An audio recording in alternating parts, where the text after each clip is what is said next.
Chegam as festas de fim de ano e vejo tanta gente iludida correndo para lá e para cá, se embebedando de costumes pagãos da Saturnália. E quanta gente preciosa esquece de uma festa sublime que é chamada de Hanukkah, essa festa que comemora uma grande libertação que o povo judeu teve de opressores helenistas malignos. Nós precisamos destacar esta festa. Você sabia que no livro de Yohanan, que seria João capítulo 10, versículo 22, fala que Jesus subiu a Jerusalém em inverno e ali estava se celebrando a festa de Hanukkah, chamada festa também da dedicação. Está lá em João 10, 22. E essa festa é preciosa e é ignorada por muitos, mas nós precisamos lembrar dessa festa porque é uma simbologia muito significativa e espiritual para as nossas vidas. Essa festa Hanukkah significa reinauguração. Por que a palavra Hanukkah significa reinauguração? Nós vamos ver, mas vou anotar essa palavra em hebraico. Het, com pontuação para A, o Nun, o Vav com pontuação para U, o Kav, pontinho aqui, e o Ei. Hanukkah. Aqui seria o CH. Sempre a transliteração é CH.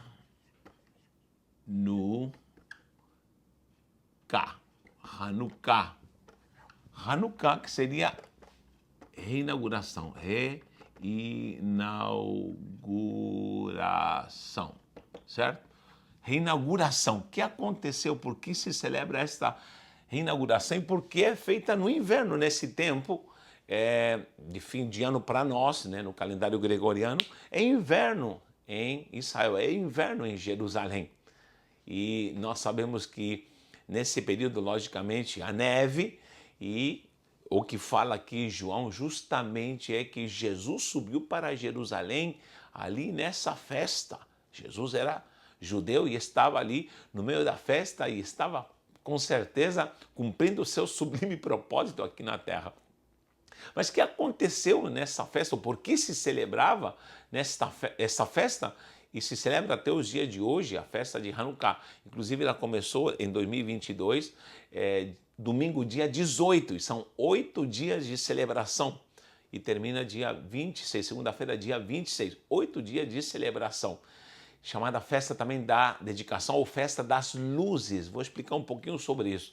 Hanukkah se celebra porque houve um acontecimento num período chamado interbíblico. Você sempre viu isso aqui, Antigo Testamento, eu não gosto da palavra Antigo Testamento, eu gosto de Primeiro Testamento, e o Novo Testamento, que é a Brit Hadashah e o Tanakh. Aqui temos 400 anos chamados de silêncio. Silêncio. O que aconteceu nesse período dos 400 anos de silêncio, onde não houve escrita, findando com Malaquias e iniciando com Mateus? Pois é, nesse período houve um império chamado helenista. Nós vemos o avanço de Alexandre o Grande, que domina o mundo daquela época. Um jovem com apenas 22 anos domina tantos territórios, tantos países, e ele tem uma vida curta, ele morre. Só que deixa uma herança, a herança helenista, e ali se levanta um reino chamado Seleucida. E desse império Seleucida, que era helenista, surge um governador, um rei chamado Antíoco Epifânio. Vou anotar aqui. Antíoco Epifânio. Ele começou a reinar em 175 antes de Cristo e dominou a Judéia. E esse cidadão, desculpa, me dá assim alegria, ao mesmo tempo me dá uma indignação, porque esse homem começou com o seu poder helenista. Nós sabemos que os gregos tinham poder intelectual, a filosofia, o conhecimento, a matemática, enfim, eram eruditos no racionalismo e com toda a sua bagagem estrutural entravam e dominavam com sua cultura, com o grego. O grego dominou toda aquela região. E eles chegaram na Judeia e falaram: nós vamos acabar com a fé judaica. Olha a ideia desse infeliz, não tem outro nome para dar para ele. como muitos já infelizes, né, imbecis, no teu outra palavra, já falaram isso. Vamos acabar não só com a fé judaica, mas vamos acabar com os judeus, com os judeus. O que aconteceu? Ele se infiltrou de uma maneira estratégica nas escolas. Sabia que nas escolas ele começou a propagar o helenismo, a filosofia helenista, proibiu, tirou a Torá, tirou a cultura das sinagogas de aprenderem ali o A, B, C, D do que é a fé judaica e proibiu que se ensinasse todo o preceito da Torá. Então ele começou a tirar e proibir que se cultuasse ao Deus eterno, que se entendesse a cada dia essa virtude gloriosa do porquê adorar o Deus de Israel, e os preceitos santos começou a tirá-los, proibiu. Nós já vemos essa cena até nos dias de hoje, pessoas tentando tirar a fé no Deus Todo-Poderoso e usando as escolas. Então nas escolas começaram a ensinar filosofia, começaram a ensinar doutrina helenista e começaram a invadir os jovens e as crianças com esporte. Você vê sempre as Olimpíadas eram um culto ao ar livre com esporte para os deuses do Olimpo. E eles, ao invés de agora irem para as sinagogas, começaram a empurrar os jovens para ir para os esportes. E ali na Judéia começou a edificar e trabalhar em prol dessa cultura helenista. Gente, isso é absurdo. E nós vemos isso hoje em dia, quando alguém quer doutrinar ou dominar culturalmente na educação, um povo começa justamente nas escolas. E nós hoje vemos escolas e faculdades infestadas de gente que ataca a fé no Deus Todo-Poderoso, meu Pai da Glória.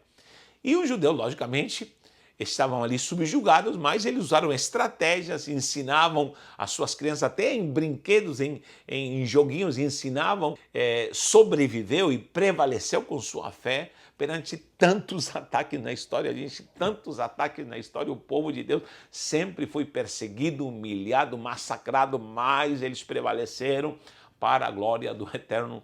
Louvado seja o nosso Deus. Então, parecia que estava tudo dominado. Os helenistas proibiram o culto no templo, eles dominaram o templo, ao ponto de Antíoco Epifânio, esse infeliz, sabe o que ele fez? Pegou literalmente um porco, uma porca, e a sacrificou no altar do Deus Todo-Poderoso. E fez do templo sagrado, fez um altar, um templo para deuses do Olimpo, deuses pagãos. E isso foi uma grande aberração.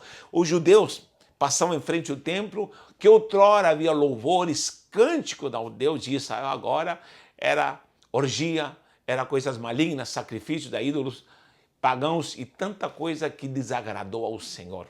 Logicamente, tudo isso tem um porquê, mas imagine a cena, os judeus chorando, oprimidos, proibidos de cultuar, proibidos de celebrar, proibidos de se reunirem nas sinagogas, proibidos de ensinarem a fé no Deus Todo-Poderoso ali para os seus filhos, para toda a sua geração. Era proibido falar da fé no Deus de Israel.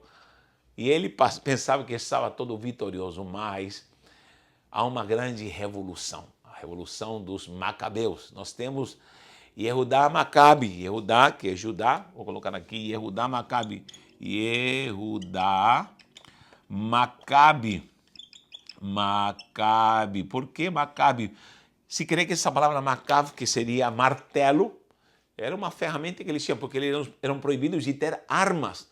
E com ferramentas, entre martelos, enxadas, foices, se levanta Yehudá Macabe e cria um exército dirigido pelo poder do Eterno. Querido, isso foi um grande milagre. O poder helenista era tão bravo e tão autoritário que dominou o mundo. Nós vemos Alexandre o Grande dominando o mundo e conquistando e subjugando até o Egito, gente. Até o Egito ali, ele fundou a cidade de Alexandria e se tornou capital do Egito. Olha que ponto chegava esse poder da autoridade do Império Helenista. Mas o que acontece?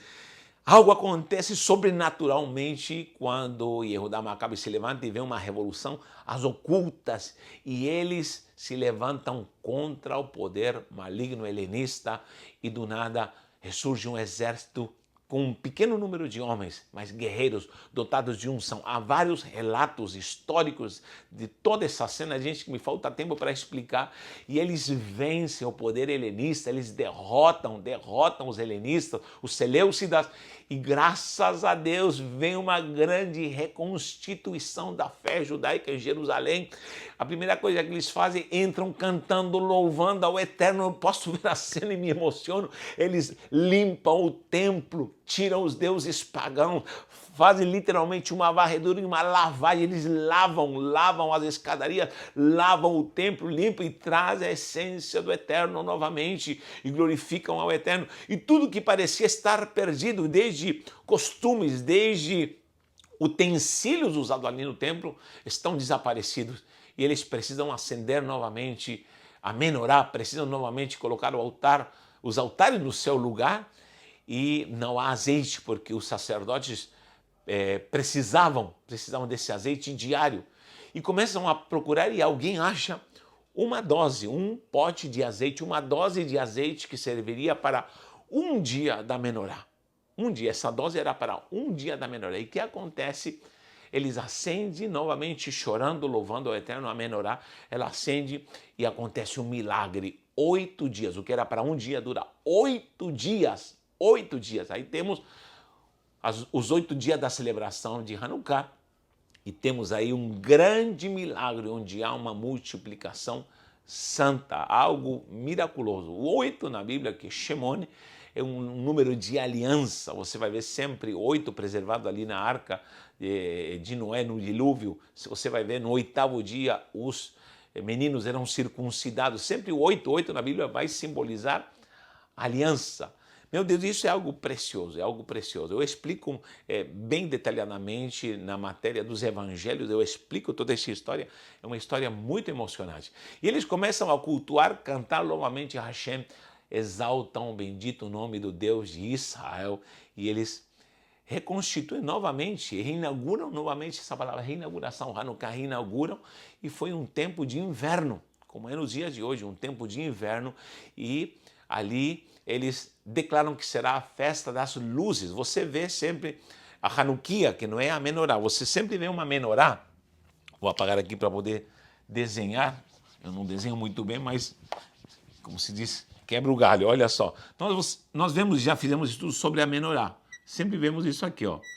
Essa menorá que estava ali, e já fiz estudo sobre isso, essa é a menorá.